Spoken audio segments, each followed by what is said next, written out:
وہ مینرز کا بہت خیال رکھتے تھے. وہ ہمیشہ جو ہے نا اچھی زندگی گزارنے کے اصول بتاتے تھے ہمیں. ہر انسان کی نا ایک کیپیسٹی ہوتی ہے غم کو برداشت کرنے کی. انسان جو ہے نا ایک ٹائم آتا ہے کہ جب سرنڈر کر جاتا ہے کہ یار یہ جو ہے نا کام زندگی میں کبھی نہیں کرنا. اور وہ جو کہتے ہیں نا منہ کا نوالا نکال کے بھی اپنا جو اولاد کو دیتے دیکھا ہے تو وہ میرے فادر تھے. اوہ آپ نے میں کہتا ہوں کس مہا ہستی کا نام لے دیا ہے. باقی یہی کہوں گا کہ بھئی وہ بندے کا لیول ہی کچھ ہو رہا ہے. کس کس کو بتائیں گے جدائی کا سبب ہم. آپ اکثر ذکر کرتے ہیں کہ امان صاحب نے یہ کیا، امان اللہ صاحب نے یہ کیا. وہ کون سی بات ہے جو آپ کو ساری زندگی انسپائر کرے گی؟ ہم سے بھی شیئر کریں. دیکھیے میں اب یہ اس چیز کا جواب میں اب ایک باپ ہونے کی حیثیت سے دوں گا. بیٹا تو میں ان کا ہوں ہی، لیکن اب میں خود آپ کو پتہ ہے ماشاءاللہ اللہ تعالیٰ نے مجھے بھی صاحب اولاد کر دیا. اللہ تعالیٰ نے مجھے بھی بیٹا دیا ہے میرے باپ کی دعاؤں سے. جو چیز مجھے ہمیشہ امان صاحب کی انسپائر کرتی ہے نا، جو مجھے آج تک، میں اگر آنسوؤں کے ساتھ روتا ہوں اکیلے میں گاڑی چلاتے ہوئے بالکنی کے پاس کھڑا ہو کے ان کا کوئی کلپ دیکھتا ہوں، وہ اولاد کو لے کے، ان کے فیوچر کو لے کے، بچوں کی ہیلتھ کو لے کے، ان کی تربیت کو لے کے بہت کنسرنڈ تھے. وہ مینرز کا بہت خیال رکھتے تھے. وہ ان چیزوں پہ ہمیں ٹوکتے تھے. اس وقت ہمیں لگتا تھا یار یہ کیوں ٹوکا ہے ہمیں. لیکن اب میں آپ کو آنیسٹلی بتاؤں، میں ان کی جو انہوں نے ہماری تربیت کی ہے، میں اب کیا، میرے پاس اتنی باتیں ہیں کہ میں وقت کم ہے، میں کیا شیئر کروں. وہ ہمیشہ جو ہے نا اچھی زندگی گزارنے کے اصول بتاتے تھے ہمیں کہ خاموشی کے ساتھ بیٹھو. مثال کے طور پہ کہ کہیں جھگڑا ہو رہا ہو تو وہاں رکنا نہیں ہے. یہ تو ڈیلی کی جو چیزیں وہ ہمیں سکھاتے تھے. اور جھگڑا نہیں کرنا کسی کے ساتھ، کسی کا حق نہیں کھانا کسی کے ساتھ، کسی کے جھوٹ بول کے کسی سے کوئی رقم نہیں لینی. کوئی مصیبت آئے تو غلط چیزوں کا، یو ٹرنز کا، شارٹ کٹس کا سہارا نہیں لینا. تو یہ ساری چیزیں جو ہے نا اچھی ایک زندگی، ایک ہیلدی ہیپی زندگی گزارنے کے اصول سے، جو رولز تھے وہ ہمیں سکھا گئے ہیں، بتا گئے ہیں. تو ان پہ عمل کرتا رہوں گا ہمیشہ. یہی کہ جھگڑا نہیں کرنا کسی کے ساتھ.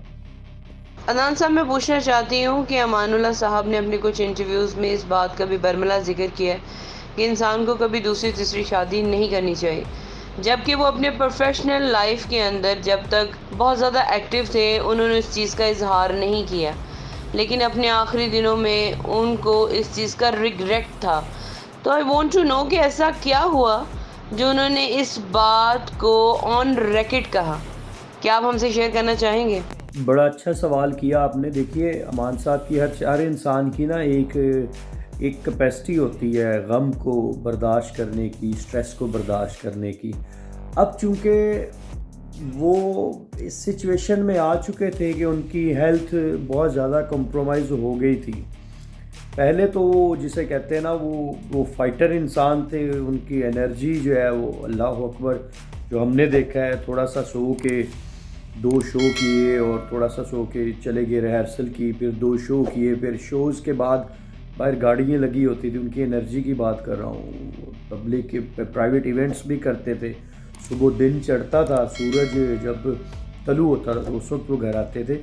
تو اب چونکہ وہ آن ریکارڈ اس لیے نہیں تھا پہلے، وہ چونکہ وہ ہر چیز کو بڑا نا، اگر وہ کہتے تھے میں نے مسٹیکس کی ہیں، میں نے شادیاں زیادہ کی ہیں، اوبیسلی ان کے منہ ان کے الفاظ بتا رہا ہوں کہ اگر میں نے کوئی غلطی کر دی ہے تو میں خود ہی اسے ریکٹیفائی کروں گا. اور الحمدللہ سب کو پورا حق دیا، گھر بنا کے دیے، بچوں کو پڑھایا، گاڑیاں چاڑیاں، نوکر شوکر، یہ ساری چیزیں ایک باپ جو ایک بچوں کو دے سکتا ہے، بیسکس جو ہے وہ انہوں نے ہمیں دی. یہاں پہ آ کے اینڈ پہ آ کے وہ بلاسٹ ہو گئے تھے بیکاز ان کی نا ہیلتھ کمپرومائز ہونا شروع ہو گئی تھی. وہ اب کوئی بچہ بھی جھگڑتا تھا، ظاہر فیملی زیادہ ہو تو اونچ نیچ کس گھر میں نہیں ہوتی. مجھے یہ بتائیے، یہ لازمی نہیں ہے کہ جہاں پہ 3 فیملیز، 2 فیملی، 4 فیملیز ہوں گی وہاں پہ پرابلم ہوگی. प्रॉब्लम कहीं भी हो सकती है। तो अब जो है वो उनका लेवल ऑफ टॉलरेंस जो है वो ब्लास्ट हो गया था। अब वो स्ट्रेस ना फेस नहीं कर पाते थे। अब वो कहना शुरू हो गए थे, कोई बच्चा भी उनसे लड़ता था तो वो कहते थे यार अब मैं बीमार हो गया हूँ, मुझसे ना मेरे में इतनी अब एनर्जी नहीं रही मैं तुम्हें पूरा कर सकूँ बहस में। या कोई बीवी उनकी लड़ती थी हमारी माएँ, तो उनको भी वो कह देते थे कि अब मैं पेशेंट हो गया हूँ, अब जो है ना मेरे में वो ताकत नहीं रही कि मैं आप लोगों को पूरा करूँ बातों में। तो बाकी इंसान जो है ना एक टाइम आता है कि जब सरेंडर कर जाता है कि यार ये जो है ना काम ज़िंदगी में कभी नहीं करना। और रो के उन्होंने कहा था, ऑन रिकॉर्ड है जियो में, यार दूसरी शादी नहीं करनी चाहिए, इंसान की लाइफ बड़ी तल्ख गुजरती है, खुशहाली नहीं रहती। तो ऑन रिकॉर्ड आ गया, एंड पे ही उन्होंने कहा बिल्कुल ऐसा ही है। आप मुझे बताएं, खुद आप अपनी पर्सनल लाइफ में उनसे बेहतर वालिद हैं या अभी कोशिश कर रहे हैं उनके जैसे बेहतरीन होने, या उस कमी को फिल अप करने की जो शायद आपने उनकी तरफ से फील की हो?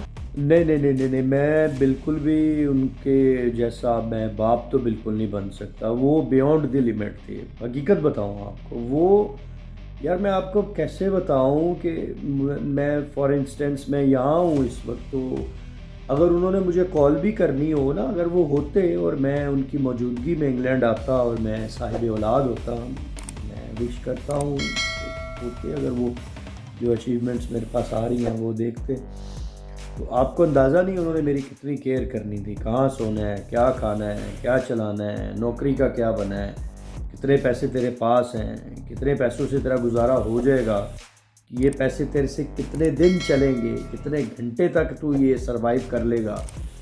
तो वो तो बियॉन्ड द लिमिट थे और कोई भी चीज़ मिसिंग नहीं है। अच्छा मैं आपको एक और बात बताऊं, फैमिली ज़्यादा बच्चे ज़्यादा इसका मतलब ये नहीं कि उन्होंने किसी को टाइम नहीं दिया। लोग हमसे ये अक्सर सवाल करते हैं, वो बिज़ी थे फैमिलीज यार, वो हम लोगों को जब जिस घर में जाते थे उस घर के बच्चों को अपने साथ ले जाते होते थे। स्विमिंग पूल्स पे सारी फैमिलीज़ के बच्चों को इकट्ठे कर लेना, इंजॉय करवाना हम लोगों को, और आपस में बच्चों को एक दूसरे के साथ मिलवाना, यार कोई ऐसी कोई कॉम्प्लिकेशंस ना स्टार्ट हो जाएं बच्चों की आपस में जो संभालनी मुश्किल हो जाए। तो कोई चीज़ की ऐसी कमी नहीं उन्होंने छोड़ी हमारे से प्यार करने में, टाइम देने में, केयर करने में। और मैं उनके जैसा बाप तो बिल्कुल नहीं बन सकता, ये पत्थर पे लकीर है बात। वो बहुत लविंग, बहुत केयरिंग थे और एक्स्ट्रा ऑर्डनरी करते थे। वो उनके बारे में मैंने हर बाप की ये ख्वाहिश होती है कि अच्छे से अच्छा खिलाऊं, अच्छे से अच्छा पहनाऊं। और वो जो कहते हैं ना मुंह का निवाला निकाल के भी अपना जो औलाद को देते देखा है, तो वो मेरे फादर थे। उनके जैसा बाप तो नहीं बना जा सकता, बहुत मुश्किल है। तो अदनान भाई, एक सवाल यहाँ पे चलते चलते ये भी ऐड होता है कि अदनान हमारी शान है और यूके के अंदर चाहत, तो फिर चाहत फतेह अली के साथ कंपटीशन का क्या लेवल चल रहा है? ओह, आपने मैं कहता हूँ किस महाहस्ती का नाम ले लिया है, चाहत साहब का। और मुझे ना अक्सर बड़ा क्या, मैं कोई ऐसी कंट्रोवर्शियल स्टेटमेंट देना नहीं चाहता, देखिए हर इंसान का दिल है कि दिल ना टूट जाए। बाकी ये ही कहूँगा कि भाई वो बंदे का लेवल ही कुछ हो रहा है। वो उनके जो सुर है, उनकी जो पर्सनैलिटी है, उनकी जो आवाज़ है, उसका तो कोई भी जो है ना वो मुकाबला नहीं कर सकता। और मेरा कंपटीशन बहुत सख्त है। मेरी रातों की नींद उड़ी है कि मैं यहाँ पे यूके हूँ और इतना बड़ा जो मेरा कंपेटिटर है चाहत फतेह अली खान साहब, तो मैं कैसे उस बंदे को डील करूँगा, ठीक है। तो मुझे चाहत फतेह अली खान के बारे में मेरे से ना लोग अक्सर सवाल करते हैं, तो मैं कोशिश यही करता हूँ कि कोई ऐसी बात ना करूँ, लेकिन ये कहता हूँ कि मुझे आने वाली जो हमारी आज की जनरेशन है, जैसे हमने हमारे बड़ों ने मैडम नूरजहान साहिबा को सुना, मेहदी साहब को, और बड़े बड़े सिंगर्स को सुना, फिर हम लोग जो सेकंड जनरेशन हम हुए, हमने भी देखो ना, सजाद अली साहब थे हमारे, राहत फ़तेह अली खान साहब, शफ़क़त अमानत अली साहब पाकिस्तान में, शफ़क़त अली खान साहब, even Naseebo Lal, she is very good. तो अब जो जनरेशन चाहत फ़तेह अली खान को सुन रही है, मुझे उस जनरेशन में तरस आ रहा है जिनका ये हीरो है। तो बहरहाल ये है कि बड़ा टफ कंपटीशन है जी, उनके जैसा तो मैं बिल्कुल भी नहीं गा सकता। गाना तो बहुत दूर की बात, मैं सोच भी नहीं सकता कि मैं ऐसा गा सकूं। मैं आपसे पूछना चाहती हूँ, मैं खुद भी जानती हूँ कि आपकी आवाज़ बहुत मीठी है, अपना कोई पसंदीदा गीत तो ज़रा गुनगुना दें। जी जी, मैं ज़रूर गुनगुना देता हूँ। किस किस को बताएंगे जुदाई का सबब हम, किस किस को बताएंगे जुदाई का सबब हम। तू मुझसे खफा है तो ज़माने के लिए आ रंजिशी सही, दिल ही दुखाने के लिए आ रंजिशी सही।